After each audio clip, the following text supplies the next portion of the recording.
Welcome to Conversations with Calvin, We the Species. How do I put this monologue together when there's so much to say? I could take literally uh, with Ravel, I could take Ravel Laurette officially. I could take about an hour to do a monologue just to set this up. I don't even know where to begin. So Ravel is a spiritual healer, a clairvoyant. We're going to talk about that, and I know what I'm talking about, everybody, because I did a session in reading with Ravel. We're going to talk about that, and she was transformative in my life. And I've been around the block, so to speak, a whole bunch of times. And actually, according to Ravel, I've been around the block for the last 1,200 years. We'll talk about that. And when we did our session, I'm a journalist, so I wanted to experience that, but I also knew there was a tremendous amount of spirituality in my life, which is why I wrote my second novel, There's a Tortoise in My Hair, A Journey to Spirit, and through my dear friend Grace and your aunt, Grace Agnew, a dear, wonderful friend for me. I got introduced to Ravel, and things got put into motion. Spiritual healer, clairvoyant, and I needed to experience that not only as a journalist, but maybe to answer some questions that are deep inside me, that have been deep inside me for a long time, and dealing with the coincidences of my life and the experiences, the energy of which made me sit down for 5 years and write about it. Not an easy undertaking. That's the power. And then the icing on the cake, the verification of my journey was spending that time with Ravel, and we've done a couple of Zooms outside of the session. The things that we discovered about each other, about her work, and then about me. Wow. As I write in a couple of my blurbs, she really nailed a lot of the inner stuff about me that I'm aware of. And then she also nailed stuff about me that I'm unaware of. So that session that I spent with you a week ago was transformative, and has left me with a resonance. I'm trying to describe that with a kind of a buzz, kind of a really good feeling. That I'm not alone per se, and there are things beyond the realm that I experience, and she has helped to enlighten me, and like I said, she nailed, and we'll talk about some of that stuff, but more better is to talk about your journey now, Ravel, and how you've gotten to this point, where you came from. Again, my time with you was so precious and transformative. It'll be with me, for another 1,200 years as I journey around. I'm done. I always call this my Johnny Carson monologue, but there was nothing funny about this. Funny and maybe in a synchronistic way, but so I'm done with my monologue. Why don't you start, introduce yourself and a little background, and then we're gonna kind of jump into you. Take it away. Yes, thanks, Calvin. And thank you for that wonderful intro. Yeah, so I do go by Ravel Laurette. It's my first name and my middle name. But yes, I would identify as a spiritual healer now, using clairvoyance. And I'm super pumped and excited to talk about that healing modality because it is transformative. It's transformed my world, it's transformed my clients' worlds. So very passionate about that work. Now, if you had asked me, probably even as close as 3 or 4 years ago, or even 2 years ago, if this is a work that I would be doing, I would have laughed or have thought you were crazy, because my background is somewhat different than the work I'm doing now. Long story short, I grew up in Texas. I've been in Austin, Texas for the past 15 or no, going on 16, 17 years. I came to go to University of Texas at Austin. When I was much, much younger, I wanted to be an actress and actually went to Mhm. school for acting. Loved going to UT. It was an incredible school, incredible city. That's why I've never left. But when I graduated, I actually got into sales. And so a couple years after I graduated, I actually started my career in technology sales, working for a company called Oracle, which I have to laugh at now that I look back Yeah. at the name of the company, because I remember joining and thinking the name was really spiritual sounding, yet it's technology based and it's software. And I'm so grateful for that career. I mean, it provided a financial security that I've never known in my life. I grew up very financially insecure. We really struggled after my dad's passing.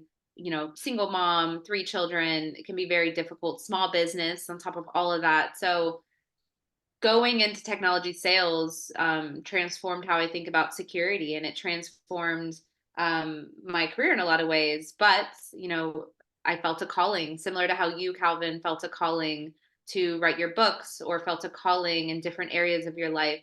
And so that transitioned me into this work. But getting there, I've always been very interested in the supernatural. I've always been very attuned to what's beyond our normal senses. And so when I actually started training in this modality a couple years ago, I actually got to experience it firsthand, and it just changed my world. And so I'll pause for a second because you probably have questions. But that's a very brief background on me. Okay, but anyway, so you right out of and I was doing this. That's the symbol for Longhorns, right? Longhorn, yeah. Yeah. See, I Yeah. know my stuff. Yes, Actually, I was yeah. a It's big. yeah, Yep. the Longhorn symbol, Yeah, yeah. Longhorns. Yep. Yep. Way before your time, Texas. I mean, they still do, but they had an unbelievable football in the '60s. They had a great coach, Darrell Royal, who's probably legendary. And they always had great football. So I always admired Texas. As a matter of fact, really off topic. I met my wife. I met my wife out there somewhere. Uh, Oh, I met her in a bar in New York, and the reason why I met her because I went over to the bartender. I never told you this. It's a Texas story. I went over to the bartender. I'm a Jersey guy, 100%. I mean, I never left the state. yep. I went over to the bartender. I told him I was from Texas. Of all things, it was the most random thing. And I'm from Texas, and my father has oil wells, and I'm just and just kind of BSing. And as I'm saying, I'm from Texas. This girl, had just walked over to the bar, and she heard me say I'm from Texas, and she said very loudly to her friend, "This guy ain't from Texas." She was putting me down, and that was the intro. I Uh, love that. yeah, and we talked and we got married. But if she had walked over three, and this is right up your alley, if she had walked over 3 or 4 seconds later, and I said my thing to the bartender, I'm from Texas, and she doesn't hear that, she doesn't make the comment, doesn't hit my ears, and we don't talk, and the world is a different place, a bit. It's very true. And I have a lot of thoughts on that, how we think about those coincidences or synchronicities and how they flow out. Cause same, like it's funny and this is also a tangent, but related to what you were saying, Calvin, but before I met my ex, who I dated for 5 years, I knew he was coming. I had been told multiple times he was coming. And when I met him, it was literally at 2 a.m. in this bar in the back patio. And we just happened to run in each other on a back patio in this bar at 2 Mhm. a.m. And I should not have been out that night. I had been out all day. So I should not have made it out that night. So it's funny because I knew he was meant to come into my life, but it was a very coincidental, synchronistic event. And so it's interesting how we notice how spirit or all that is aligns things in our path, and how momentous it can be in such a small moment that could easily be disregarded any other day. Yeah, I mean, and actually, that was such a momentous. That's a great word. It was such a momentous moment in my life, because and I write about it and I dwell upon it, and I'm always dwelling upon it. You're talking about 3 or 4 seconds in somebody's life, and then my son is here and married, and my 2 grandchildren. None of that if she doesn't hear me say I'm from Texas, and I guess I don't have a Texas accent. Yeah. I figured being 6'5", but Yes, it so might tip her off. yeah, so it's you know, you marvel at it, you know, the whole scheme of things, and that's what we'll talk about. So, talk a little bit about your journey of self-development. You know, you started going to psychics and stuff, and Yeah. you had and here's where you know, you had low feelings of self-worth, and the fact you Yeah. were bullied. We'll talk about that as it pertains to me later. So you were shy, and so was I. There's a lot of stuff about us, and maybe that's why we clicked. I don't know. You know, insecurity issues. You just mentioned that briefly. You know, the finance, and you know, your father's passing. So, but anyway, talk about this journey of self-development. Yeah. Um, yeah, great question. And I'm actually really passionate about this self-development journey that I've been on. Because it really has been my whole life for the most part that I've been on the self-development journey. I remember being pretty young, literally maybe even younger than 10, getting self-help books from my mom's bookstore. Because I was like, how do I become a better human? But yes, growing up in my adolescence, going into college, etc., I would say I was a very shy, very reserved, very quiet individual for the first half of my life. I had severe social anxiety. I was very reserved. It was very hard for me to open up to people. Had very avoidance attachment style. And this is something I struggled with for a lot of my adolescence. And then I got into acting, and so acting helped a ton. It started to break me out of my shell. It made it much easier for me to do public speaking. You know, I remember getting feedback of people being like, "How do you speak so well in public?" And I'm like, "This is just a skill. You grow it, you learn it, and you master it." And it was funny because I got into acting and then I got into sales, and both of those combined really helped me put on a really good front for people. I knew how to come across confident. I knew how to talk to people. Um, but my inner world really struggled still. Inside, inner Ravel very much struggled. Still incredibly socially anxious inside, incredibly insecure, very low self-worth, low self-esteem.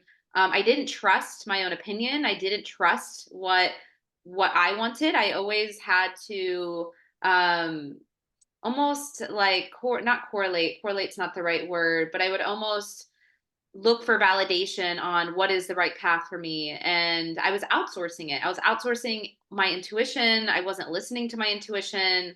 But once again, this horrible low self-worth. Didn't think I was worthy of much of it all in my life, which was funny because I had a decent career at the time. And so it was just very hard for me to deal with this external world that I was in and also this inner world that I was experiencing, because it was not what appeared on the outside. And it was really damaging to my relationships. I didn't have boundaries. And so I really, really struggled. And so throughout my journey, of course, I'm in my career in tech sales, and probably about 5 or 6 years ago, I started to go down the path of therapy. I really wanted to start to understand some of my childhood challenges, etc. And that really broke open the door to start to understand myself consciously. We would talk about the different things going on in my mind, etc. It makes you very objective, and made huge strides with that. And then once I hit I guess almost like a dead end. And I think a lot of people experience this. You go to therapy and you learn so much, but after a while you actually get really good at knowing yourself. And I literally could start to talk circles around my therapist, which she was an excellent therapist. I've had many. But once again, it just felt like I hit a plateau. And so when I hit that plateau, I was like, okay, what do I do next? Like I still feel these patterns inside of me that I can't heal, I can't get to. And then that's when I found somatic based therapy.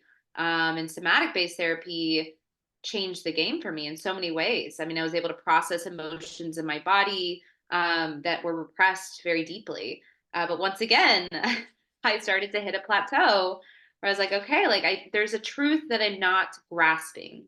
And I think that's the biggest thing that came out to me. And Calvin, you said that in our session, that it was getting validation of this truth that you knew inside around your soul. And the first time I ever had a clairvoyant healing session, which was obviously getting down to even the soul and subconscious level, it was mind-boggling. You know, for the first time in my life, it felt like someone knew intimately. This person I barely know, I don't know this person, intimately knows these things, these parts of my subconscious, and things resonated so deeply. It's like this inner resonance of this is truth.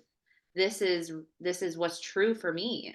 And so that started unlocking the door for me to get involved in that type of work, but it was through my own journey of self-development, um, of just wanting to be a better human, to integrate what it means to be a human on this earth and to deal with the events that transpire against us as humans all the time that aren't always pleasant. And so um, that's what kind of led me to that type of work. But I did used to go to psychics all the time Wow. in the background of all of this. And so that it all parlays into the psychic work that I'm in now. But I used to go to psychics because Wow.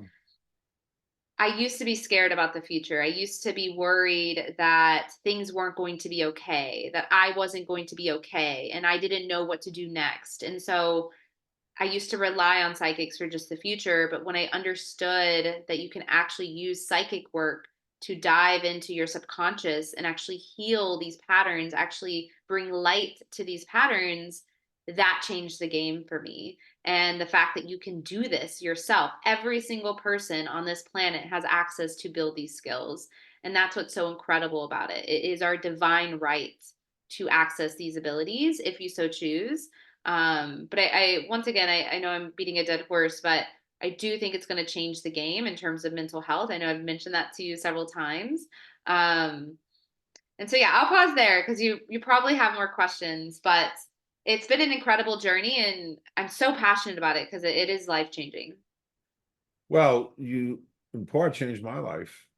Uh, you did. I don't want to belabor that, but that session with you was, and again, people who know me or don't know me, I call it as I see it. Shoot from the hip kind of thing, like an old Texas gunslinger. I shoot from the hip. I call it as I see it, and I try to be really honest that way. But you were transformative, resonant, and it's all, and it's like I'm walking 1 or 2 inches off the ground. I'm elevated because the things, the verification, the positivity of that experience with you. So I'm understanding some of the things you're saying. And by the way, you and I, more as we discover, we'll talk about 444 in a minute, which is a powerful little bond between you and I. But it's funny, you left tech to pursue, and that's a hard. I left my very, very comfortable sales position with the biggest eyewear company in the world. I've been with them 25 years. One day that was it, done. And I left to pursue writing and journalism, which I knew nothing about. So just you touched on it briefly, but what a difficult decision for you to leave a very comfortable uh, uh, sales position uh, to go down this journey. And I take my hat off to you. I don't do that often, but wow. I mean, where did you get the energy and the conviction to do that? That's hard to do. It is hard. I would say it's probably the one of the hardest things I've ever done in my life because I owe so much of my livelihood to tech. So grateful for the growth that I've gone through in that career. And so leaving it to follow this passion of mine was the scariest thing I've ever done in my life, especially coming from someone that did not have financial security. And then I had financial security with tech. And then now I'm actually breaking out with this passion. But several things pushed me to pursue this. I mean, least of all, which is most of all, which is my heart and my purpose behind it. And, when I got into these classes for psychic work, doing clairvoyance, which is a type of psychic work, I started those classes for my own empowerment. I did not join those classes thinking I'm going to make a career out of this and I'm going to quit my 9 to 5 and focus 100% on this. And so when I started the classes, it was purely for my own empowerment. I wanted to feel sovereign. I wanted to feel strong in my intuition, strong in my ability to decide my life's path, which coincidentally, going through those classes creates that ability within yourself. And, as I went through the classes and got deeper and deeper into this work, a couple things happened. I realized the programming that I've had around these limitations that I've had around my career. I think a lot of us, you know, join companies because it provides financial security, even if at the sacrifice of their passion.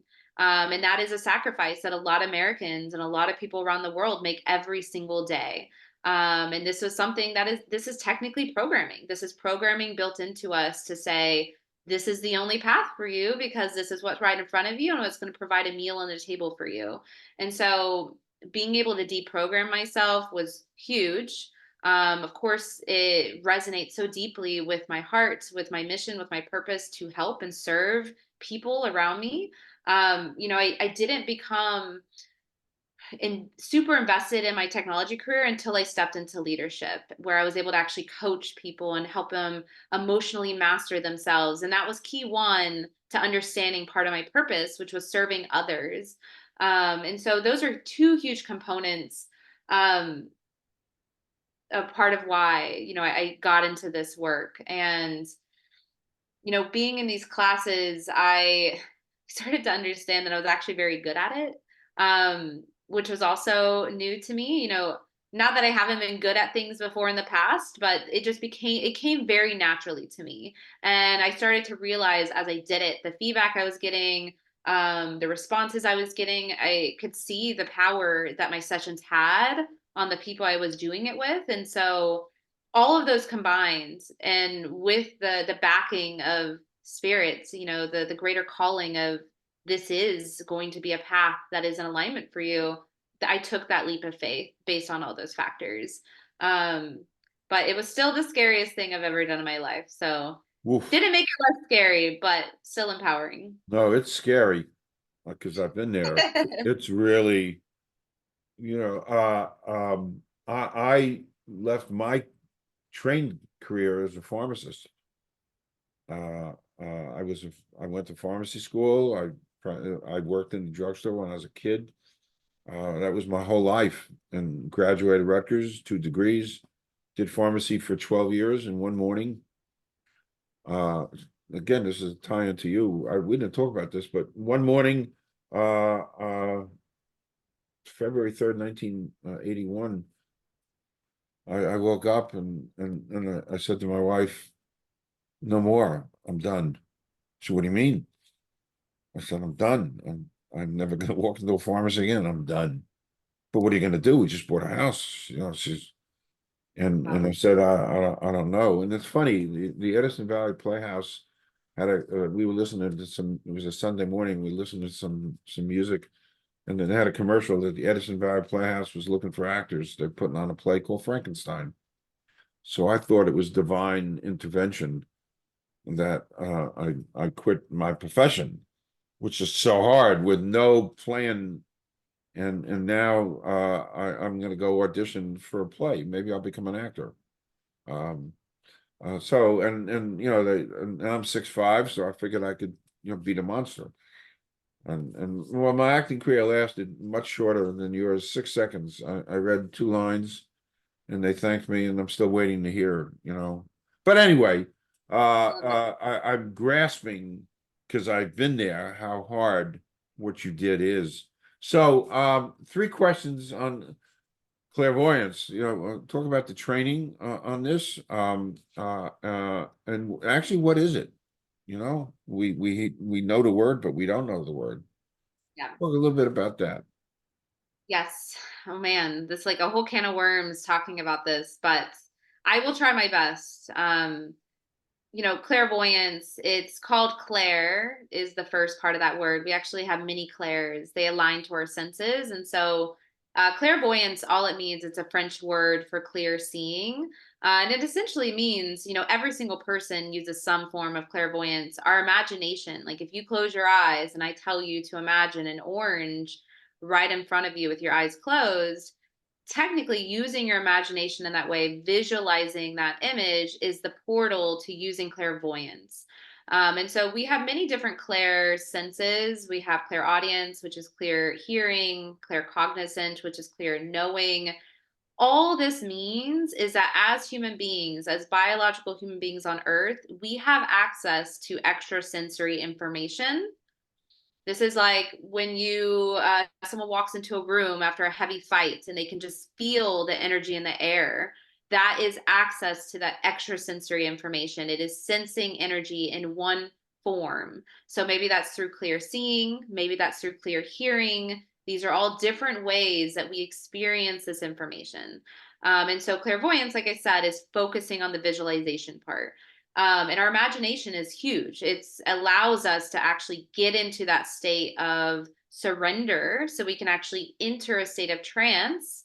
And from there, we can actually receive messages. And so it's very fascinating because getting into this training, when I got into training, Calvin, we use our imagination and our visualization to essentially create tools in our mind. And so through this training, part of what this training took me through is you essentially have to become a neutral vessel to actually access accurate, neutral, resonant information, not only for yourself, but for others. And so through training, through visualization, meditations, we essentially work on our biases, work on our triggers, work on getting any extra energy out of our field so that when I sit down with you, Calvin, I am a neutral vessel and I am going to be connected to your subconscious, displaying exactly what your soul wants you to know. And so the training is a combination of working with volunteers, reading for them, having your teacher watch over you, and also preparing you. There's so much tooling that I've learned going through this class to prepare me to even read or heal anyone.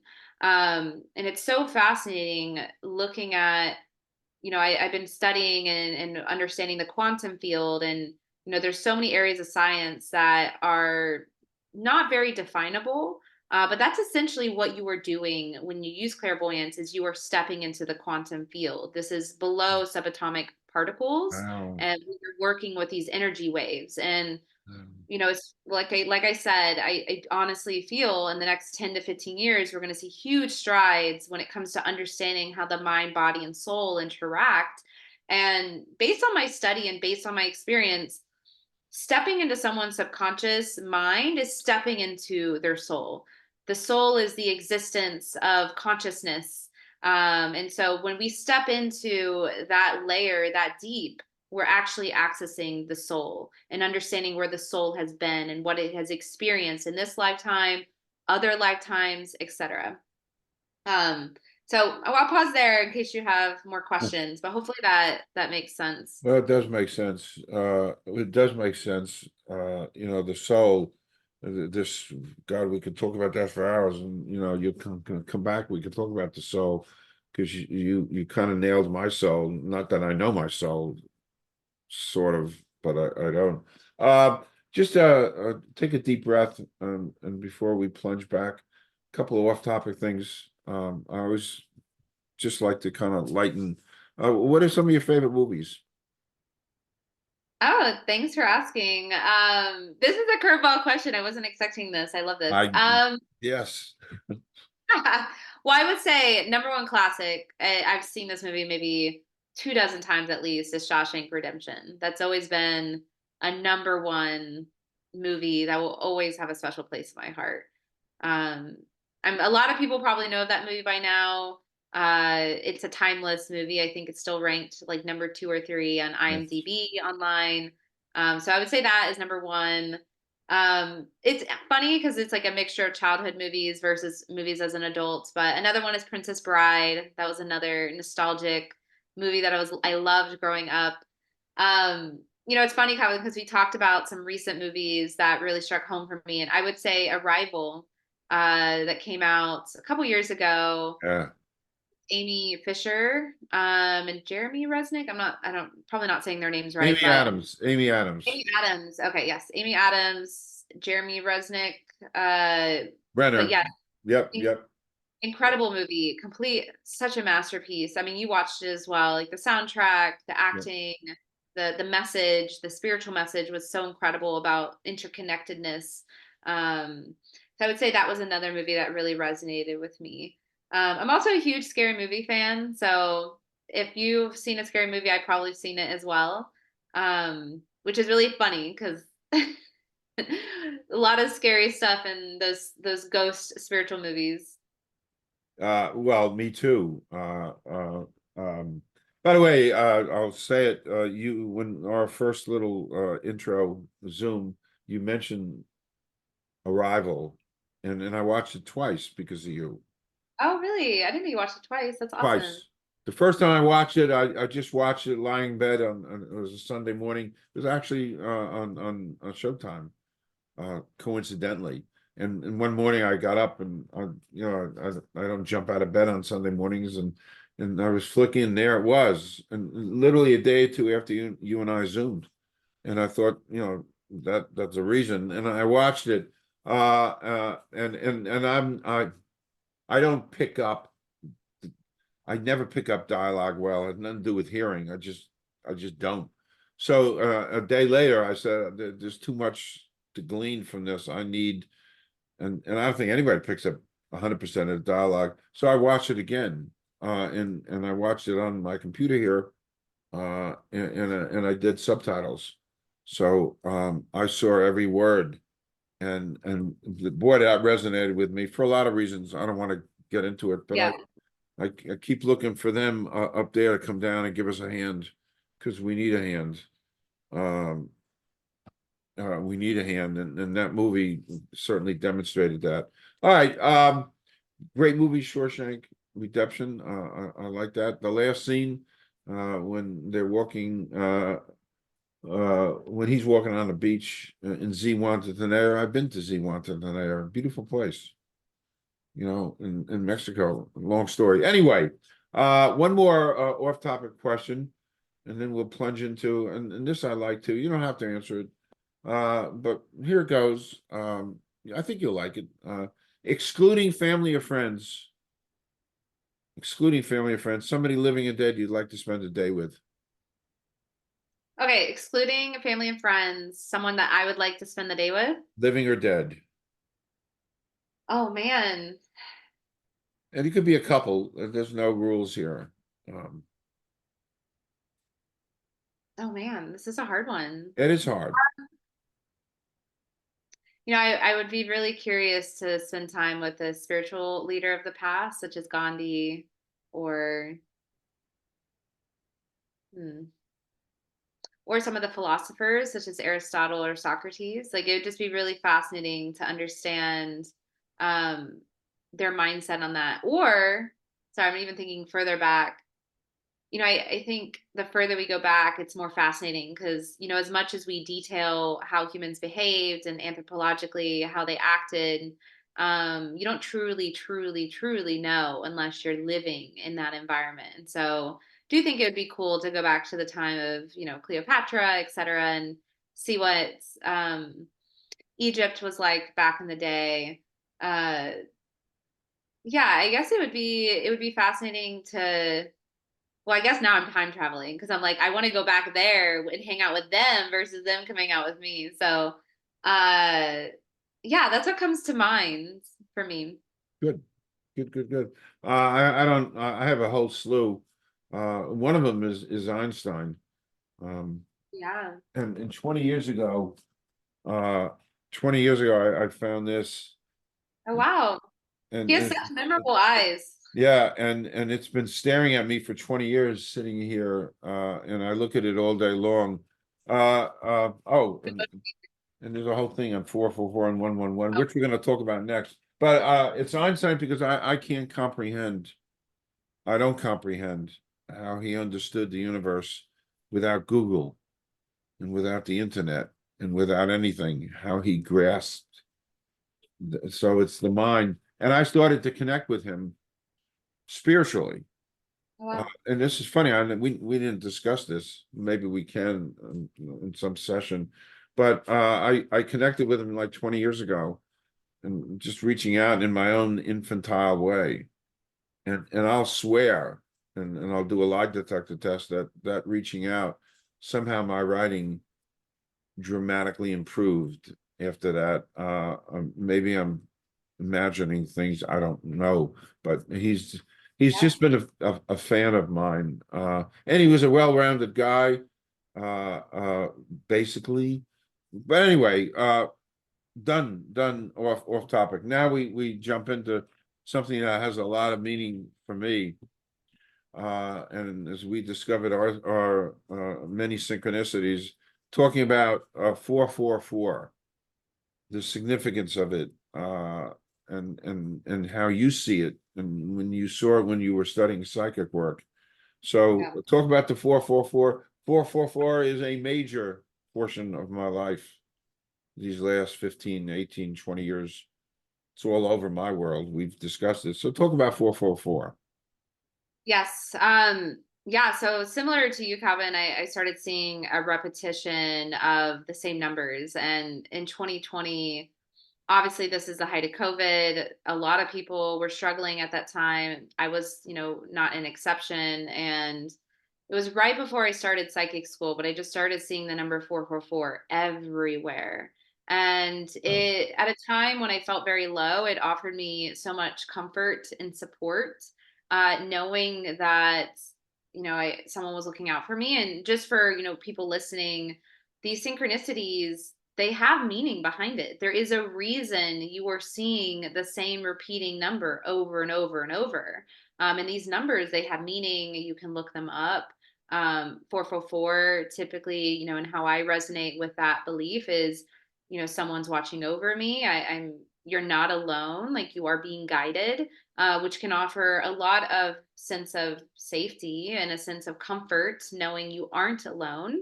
Which, as much as everyone wants to think they might be alone at sometimes, you're actually never alone. You are surrounded by your spirit team, people that are energetic, or spirits that are energetically around you. But yeah, I started seeing that 444 number. It was very comforting during that period of my life. I still see it occasionally, but what's funny though is that I got a tattoo of it to remind me of that period of my life, because it was so climactic and transformative, and essentially shifted the trajectory of my career. It's what led me to this position now, sitting with you today, having this podcast episode. And so, very funny that when we met, Calvin, I had the 444 tattoo, because I know you're about to expand upon it, but it also has special meaning to you as well. Which, in the ever growing scheme of the universe, moments like this are always special because it's synchronous, and there's magic in that. pure magic. I could talk for hours on 444, what it's done for my life, and actually I write about it. And essentially, a chunk of my novel is my character's discovery of 444 and the relevance and all that. I did mention this to you briefly. It was so, my life has been so wondrously inundated with 444, and I understand it's a connection with an angelic spirit, and that's, and I've learned to understand that. And I mentioned this to you last time, the mysteries of the universe. So I don't know, 6 or 7 or 8 years ago, with all this 444 stuff, I don't know what possessed me. I don't know what possessed me. Or maybe I do, but I don't. But I went to where I was born in Newark and looked up some of the coordinates on a map, and some of the Yeah. coordinates I saw were 04044. So I Wow. was born under the sign of 444. That's so crazy. Really crazy. Anyway, moving on. Back to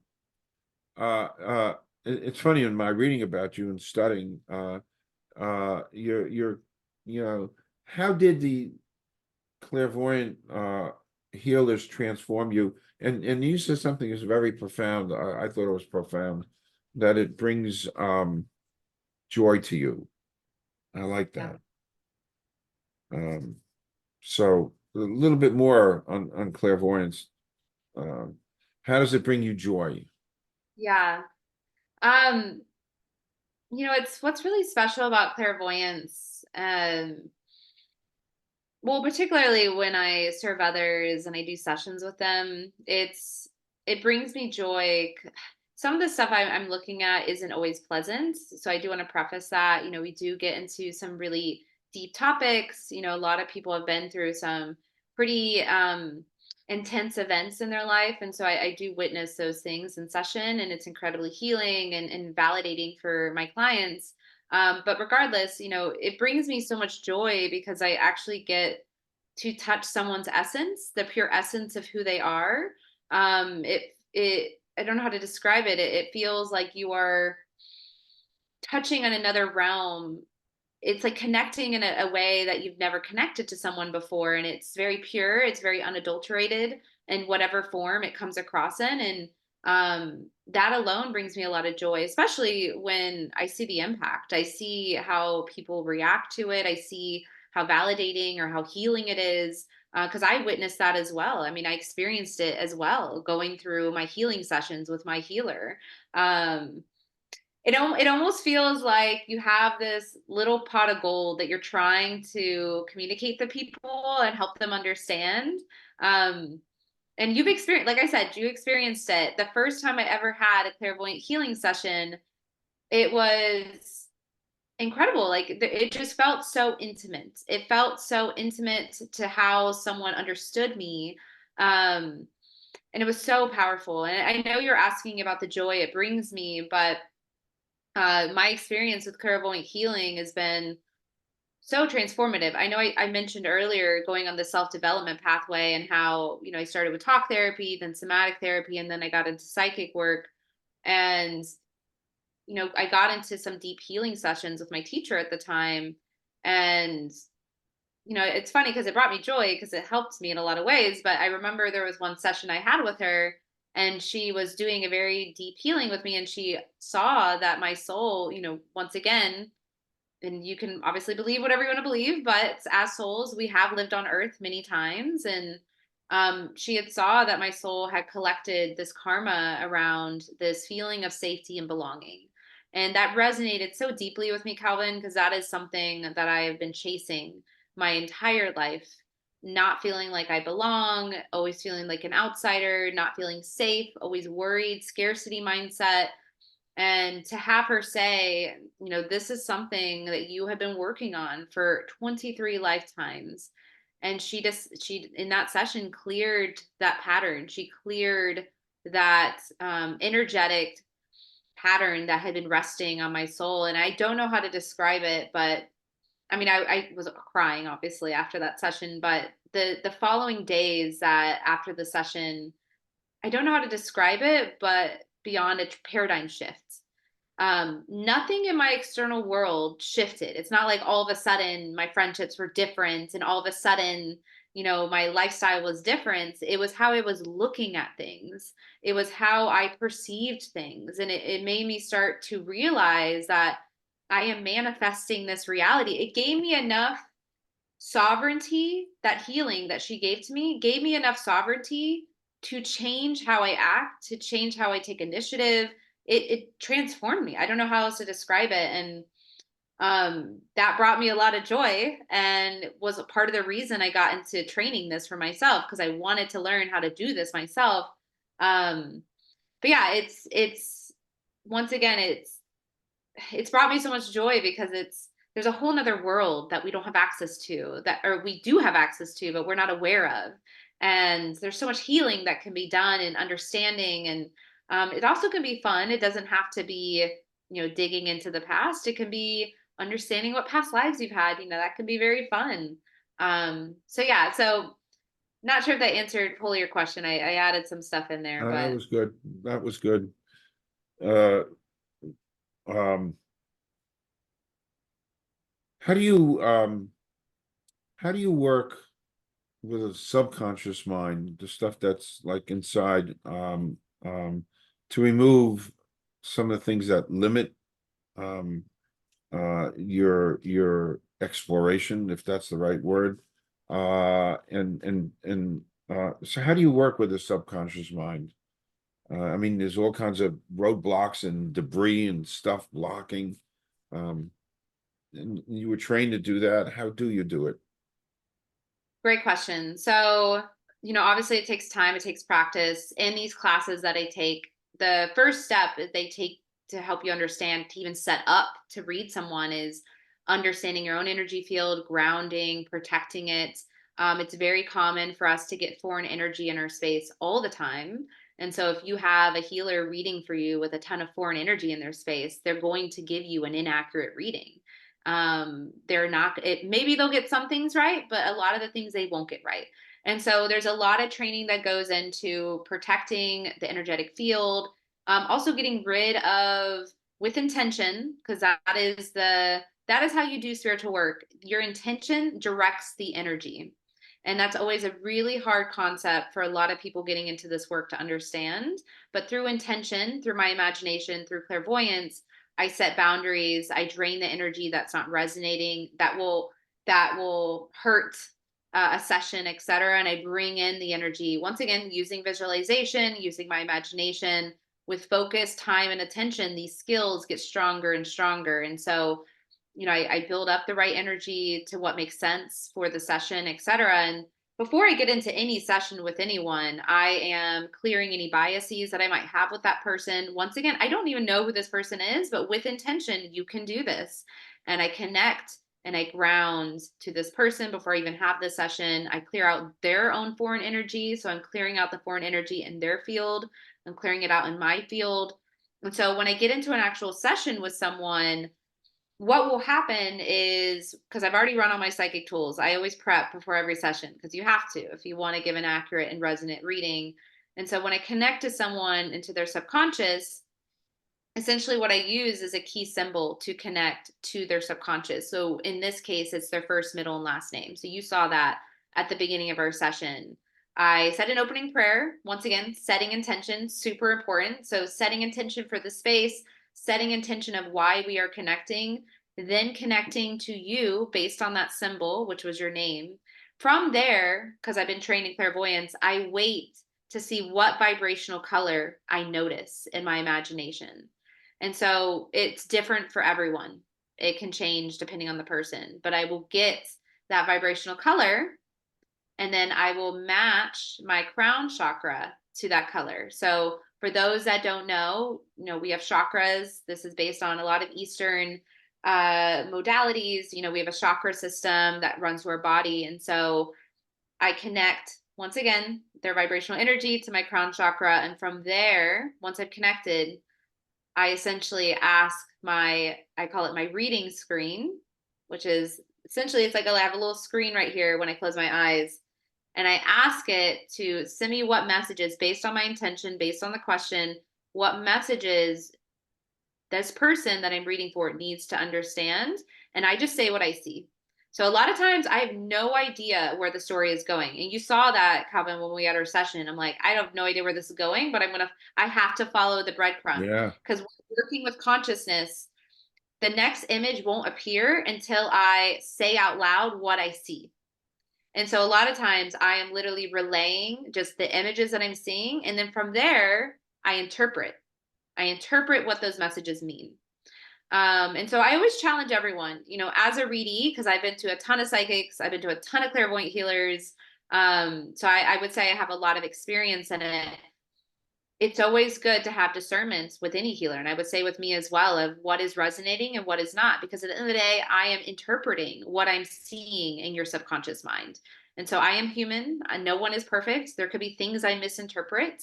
And obviously with any skill and any job on the planet, it is a skill you develop. It is a skill you get better at, etc. But that is quite literally how I do it. But it is very fascinating because diving into the subconscious mind, I use key symbols. So you saw that, Calvin, in our reading. I was looking at you through the symbol of a rose. And so I was depicting parts of this rose and the anomalies, but this rose just acts as a symbol. It's a key to get deeper into your subconscious. And so that's what's so fascinating about this work, and why I think it's going to be incredibly transformational once we actually institutionalize this. But yeah, it's that is my process, and that is how I'm trained, and that is how a lot of clairvoyants are trained. Okay. Yeah, we'll talk about in a few seconds my experience with you. Um, um, on my end, on the recipients, and how uh, is there a general format for me to prepare for a reading, a healing session? Um, you Yeah. have you have to really have an open mind. I guess that's a prerequisite. Yes. So you hit that nail on the head. I mean, what's so fascinating about this type of work is that an open mind and belief that it can actually work is step one to getting it to actually work. And I know even saying that out loud can be so triggering for people, because a lot of people are the type of people to say, I will believe it when I see it, not I will see it when I believe it. And, it's so fascinating because we have to rewire our brain. A lot of people are already open to this. What's unfortunate is people that aren't as open won't have access to the abilities it's able to provide. And people can call that whatever it wants, but it is having real lasting effects on people. And so, yes, first thing I will say is having an open mind is paramount. It allows it to be easier for me to read your subconscious. It allows the healing to take a deeper effect, because at the end of the day, we are also our own healers. I am facilitating the healing, but really you are the one accepting that healing, believing in that healing, and allowing it to happen. And so if you are someone that's resistant to that, it will be more of a challenge to have it work or have it take an impact. So yeah, step one, having an open mind. There are things that I do on my end to help break down any walls that come up. So before I get into a session, I'm psychically looking to see how open or closed off this person is to a reading, because if they're more closed off, it will be harder to read them. And so I will actually work on my psychic tools to help bring them to a more open state. Typically, it's by getting their subconscious to trust me. And so there's different psychic tools that I can do to help get the person's subconscious mind to trust me, so that the images and the messages that this person needs to understand from their subconscious actually comes through, and I'm actually able to relay that to that person. So open mind is really the biggest thing. Um, of course, grounding, if you want to take a couple of deep breaths before the session, those are always good practices to have just in daily life, but especially before a reading, because it can bring up a lot of nerves and potentially, fear of the unknown, because there could be stuff that comes up that you are not prepared for. So it's always good to be grounded. Okay. The open mind thing, I think, that it's key. It's just the word open. You're open to things. And it's so much easier, the transferal of energies, whatever. In my readings about you, you made a statement. You are different. Why and how? Oh, yes. Where you're asking me, correct? Yes, I'm asking you, why are you different? How are you different? Yeah, it's a great question. It's so funny because it feels weird because I've been to so many different psychics over the years, and I've gotten a lot of feedback on people's experiences with me. It's interesting because I truly believe someone can heal others as much as they've only healed themselves. And so, um, I am someone that's done a lot of work on themselves. I will be the first one to tell you that I'm wrong about something. Um, yeah, I would say part of it is the path I've been on in terms of self-development. Also the fact that I've had almost a decade of working and coaching individuals through these emotional ups and downs of their life. And so have a lot of experience working with individuals dealing with difficult emotions. Um, One thing that, I'm noticing is starting to become my forte is helping people specifically with their childhood patterns and things that showed up to them in their inner child periods of their life, especially adolescence and before. Um, and these are things that, impact us and imprint on us for a lifetime. And they stay with us and they can still impact how we show up. And it's so frustrating. It's frustrating when 10-year-old Ravel comes out and is talking to people when really it should be 27-year-old Ravel or whoever, whatever age I'm at.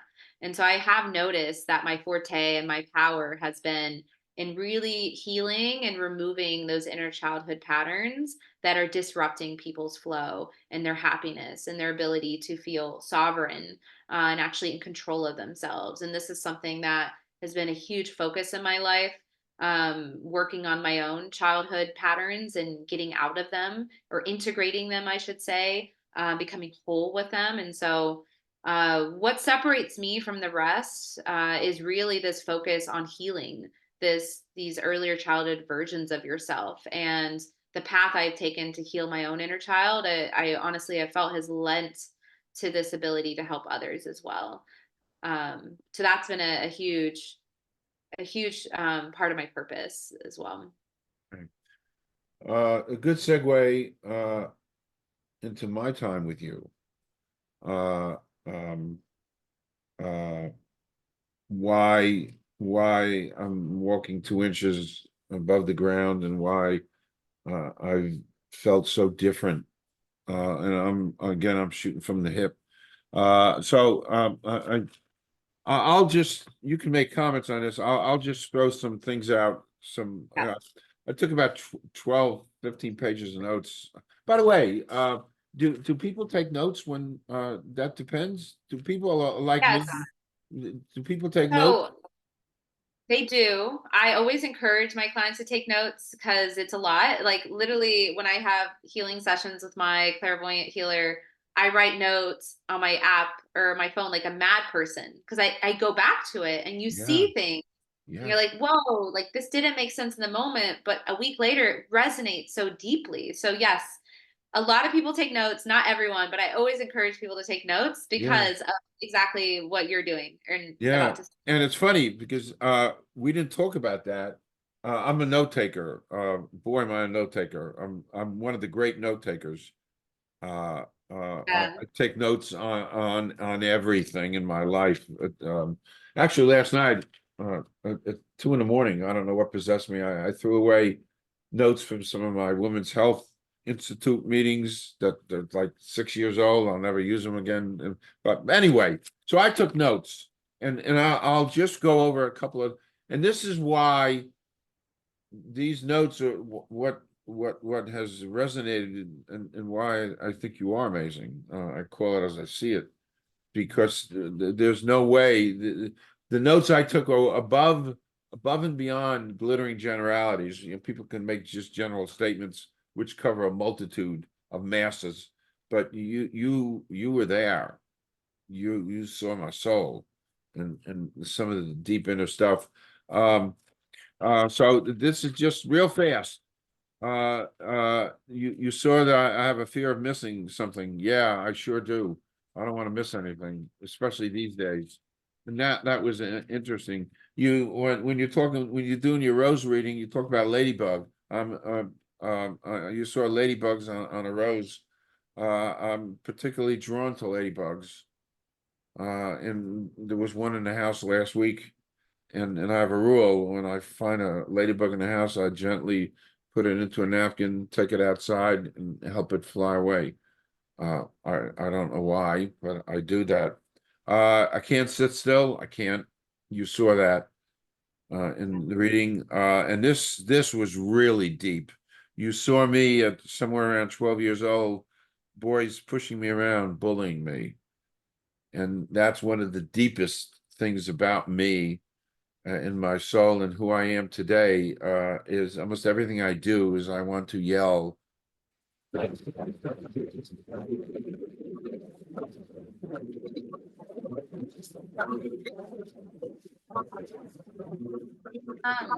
Calvin, I can't hear you. The audio.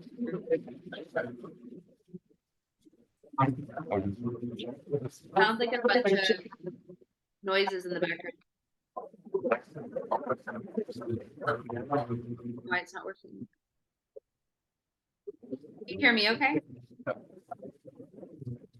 Okay, for some reason it sounds like there's like a 1 second. I don't think there's anything playing. Say something now.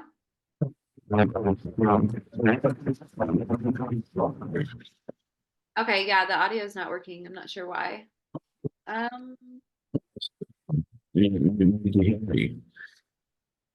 Sorry, say it again.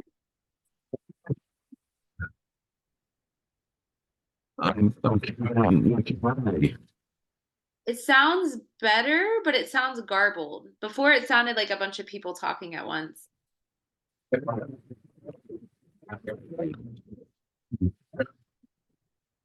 Do you want me to log off and get back in and try that, or? I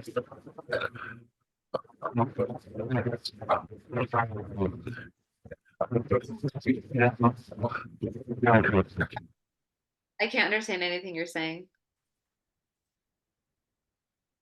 Do you want me to log off and get back on? Okay, let me try that. All right, we're back to recording. All right, well, the gods have allowed us, we got interrupted, the gods have allowed us, and oh, we can hang up from this. Oh, we are hung Yeah. up. All right.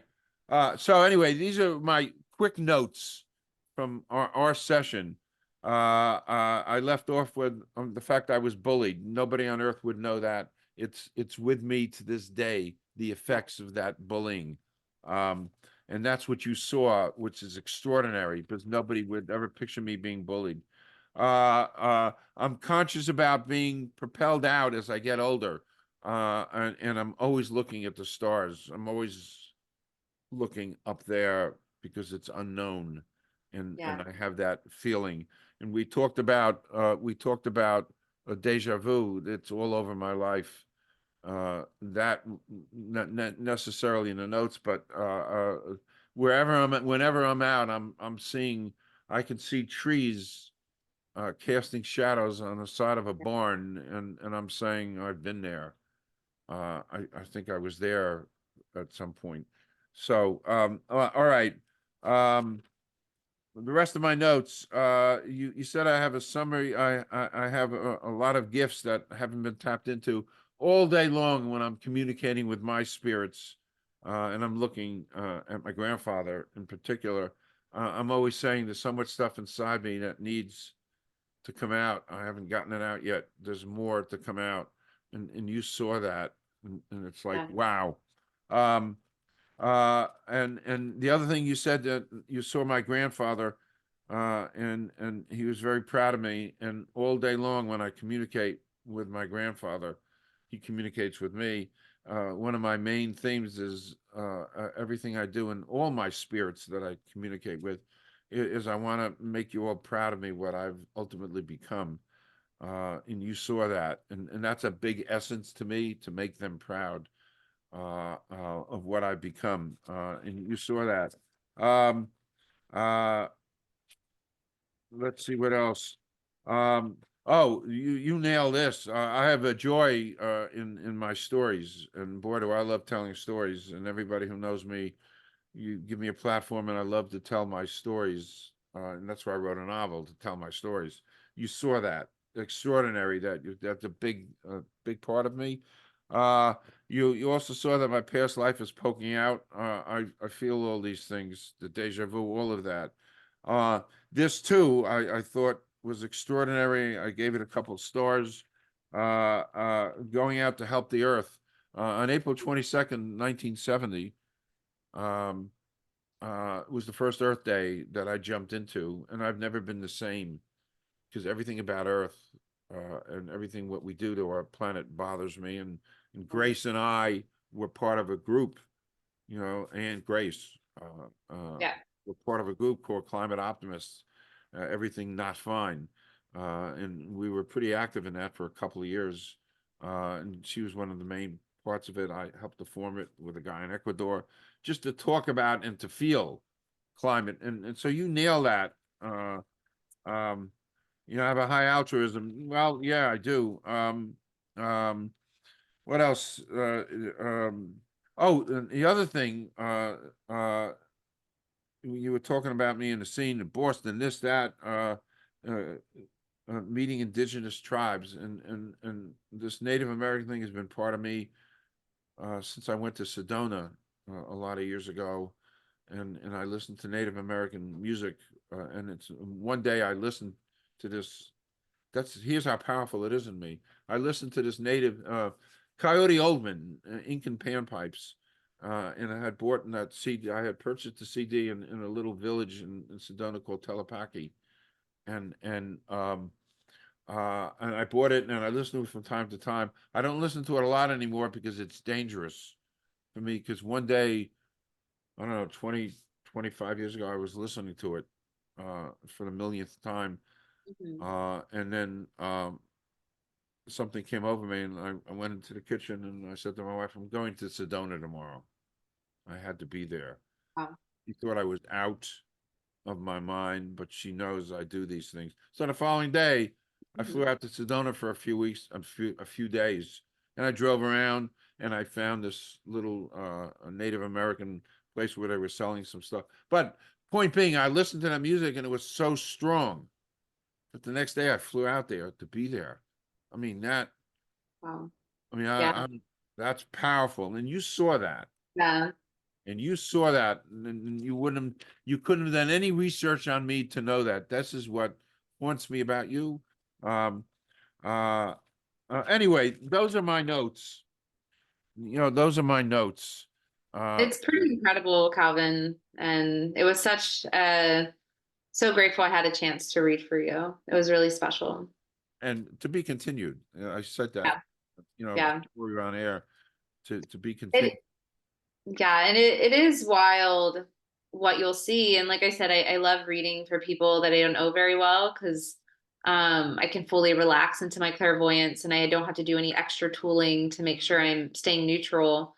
But it's pretty crazy the images that I see that will resonate with people from their childhoods and things that they experienced that they never told anyone. And like I said, like these imprints on us, and they affect how we show up. They affect our beliefs. They affect how we view things. They affect how we connect to others. And so it's very powerful. Yeah. Um, an off-topic thing I was thinking about. I do a lot of interviews with, not a lot, but people involved in AI, and one of the questions I asked this philosopher, who's a lot of will AI help people talk to Jesus? And I didn't mean it in an unreverent way. I meant it in a very reverent way. And it was a positive question because giving us the knowledge and may help pathways out. That's what I was exploring. Will can Again, off topic, can AI help you in your work as a caregiver? Yes, technically, I've actually used a little bit of AI. I'm just dipping my toes into it, but it's mostly been around summarizing people's sessions because I do go over a lot of information. And so I've been using it to summarize sessions for my clients or for myself.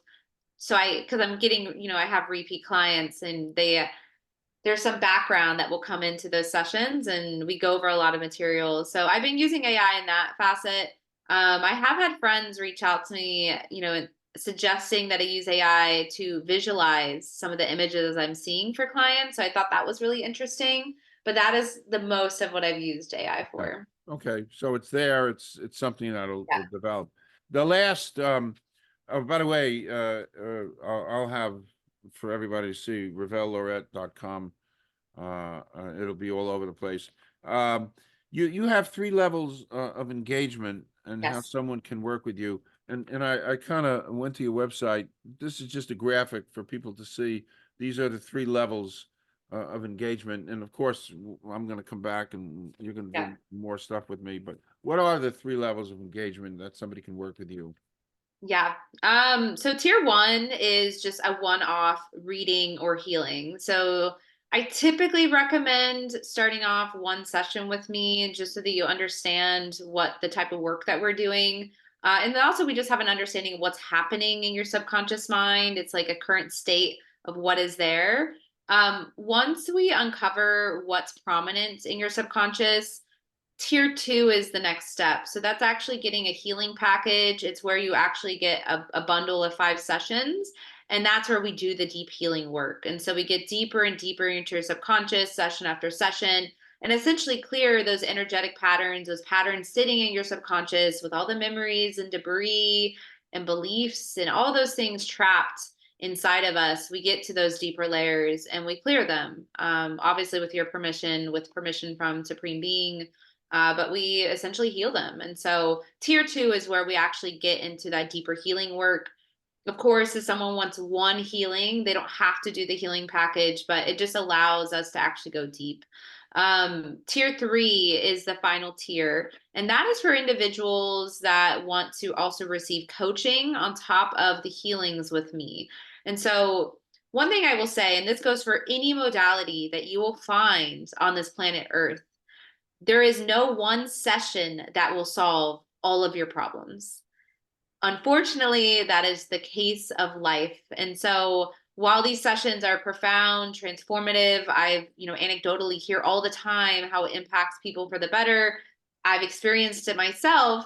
We still have to integrate. We still have to have some type of practice in our daily life to help bring and solidify these changes into our life. And so tier three is for individuals that want that additional support, want that additional coaching where we can actually work on integrating. Some people are fine doing it themselves. Some people want that additional coaching.